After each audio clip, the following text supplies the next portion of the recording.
দিলীপ কালন্তরি। আমি একজন ব্যবসায়ী। আমার অনেক মুসলিম বন্ধু ছিল।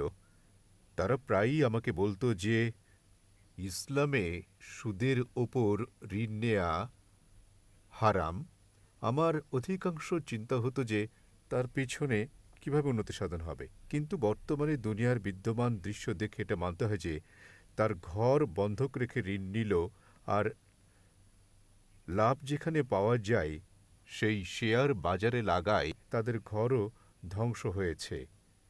এই যে বিজ্ঞান, আজ আপনি বলছেন যে ইসলাম একটি বিজ্ঞান, যেমন বিজ্ঞানের উপরেও কাজ করে, তো এই যে কথা তিনি আজ থেকে ১৪০০ বছর আগে যদি বলে থাকেন যে বেয়াজ, সুদ নেয়া হারাম, অন্যায়, তার পিছনে এর কি দর্শন ছিল তা আমি জানতে চাইব স্যার।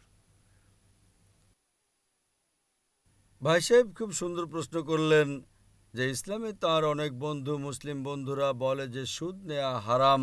তিনি জানতেন না যে কেন হারাম, কিন্তু এখন ধারণা হলো যে দুনিয়ার যে পরিস্থিতি, অর্থনৈতিক প্রেক্ষাপট, তিনি জানতে চান যে কেন তা হারাম। আর কোরআন মজিদে কমপক্ষে ৮ জায়গায় লেখা আছে সুদের ব্যাপারে।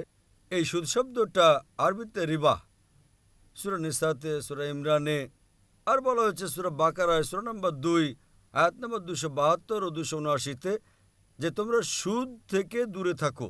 আর যারা সুদ থেকে দূরে থাকবে না, আল্লাহ ও আল্লাহর রাসূল তাদের সাথে যুদ্ধ ঘোষণা করবেন। সুদ এত নিকৃষ্ট বিষয়, কবিরা গুনাহ। আর গুনাহে কবিরা ইমাম আজ্জাবি এটাকে ১১ নম্বরে রেখেছেন। ৭২টি কবিরা গুনার মধ্যে ১১ নম্বরে। ভাই সাহেব প্রশ্ন করলেন যে কেন নিকৃষ্ট? কেননা সুদে ধনী ব্যক্তি আরও ধনী হয়, গরিব আরও গরিব হয়। ধনী ব্যক্তি আরও ধনী হয়, গরিব ব্যক্তি আরও গরিব হয়। সাধারণত আপনি যখন লোন নিতে যাবেন, গরিব ব্যক্তি কোথায় লোন পাবে? ধনী ব্যক্তি বলে আমার এটা আছে সেটা আছে, তো সে লোন পেয়ে যায়। তো ধনী ব্যক্তি আরও ধনী হয়, গরিব আরও গরিব হয়।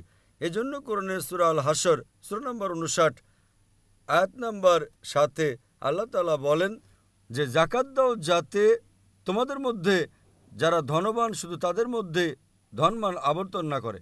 আর সুদে কি হয়? এই ইসলামী দর্শন, আমরা বলি লাভ ক্ষতির অংশীদারিত্ব। লাভ ও ক্ষতির বন্টন করা হয়। লাভ ক্ষতির বন্টনে গোটা অর্থনীতির উন্নয়ন হয়। আর সুদ, আপনি ব্যাংক থেকে সুদ নেন, লাভ লোকসান যাই হোক না কেন ৮%, ১০ টাকা, ১২% আপনার দিতেই হবে, ক্ষতি বা লাভ হোক। কিন্তু যদি আপনি দেখেন শেয়ারিংয়ের দায়ভার, যদি ক্ষতি হয় তো আপনি ক্ষতির অংশীদার হবেন, লাভ হলে লাভের অংশীদার হবেন।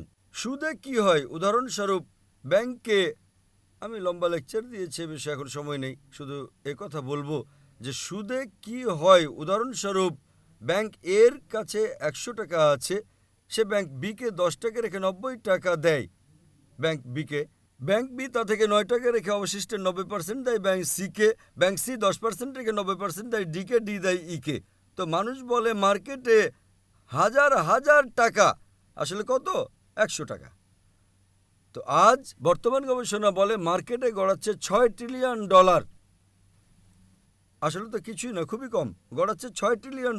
একজন বসে যায় তো সবাই বসতে শুরু করে। লিমন ব্রাদার্স সম্পর্কে কে ভাবতো যে লিমন ব্রাদার্স ভারতের ১ নম্বরে বসে যাবে? তারপর সিটি গ্রুপ, একজন বসলো সবাই বসতে থাকলো, সারা বিশ্বে একের পর এক। তো কেননা এটা তো সমাজের মান উন্নয়ন করে না। ইসলামী অর্থনীতিতে যাচাই বাছাই করা হয় কাকে লোন দেবে কাকে দেবে না, লাভ ক্ষতির অংশীদার হতে হবে। ১৯৮০ সালে ব্যাংক পরিচালিত করত জুয়া খেলাকে, মদের আড্ডাকে, প্রচলিত হয়ে গেল। এ সম্পর্কে যদি আমার আলোচনা শোনেন, interest free economy promulgated by the Quran. সুদ কিভাবে হারাম তার উপর আলোচনা করেছি আমি। যদি তা শোনেন তো আরও বিস্তারিত আমি আলোচনা করেছি কেন লভ্যাংশ হারাম। কিন্তু সংক্ষেপে বলতে চাই, বর্তমানে জাপান, আমেরিকা প্রতিনিধি পাঠায় ইসলামী ব্যাংক সম্পর্কে জানার জন্য।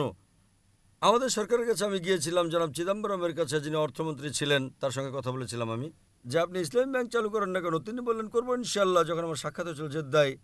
কিন্তু আরবিআই এখন অনুমতি দিচ্ছে না, কেননা তারা অনুসন্ধান করেননি। ইংল্যান্ড দিয়েছে, অনেক দেশই দিয়েছে। ইন্ডিয়াও যদি ইসলামী ব্যাংকে যাতে লাভ ক্ষতির অংশ থাকে, যদি তার অনুমতি দেয়, তো ইনশাল্লাহ ইন্ডিয়ার অর্থনীতি অগ্রসর হবে ইনশাল্লাহ। আশা করি উত্তরটা পেয়েছেন।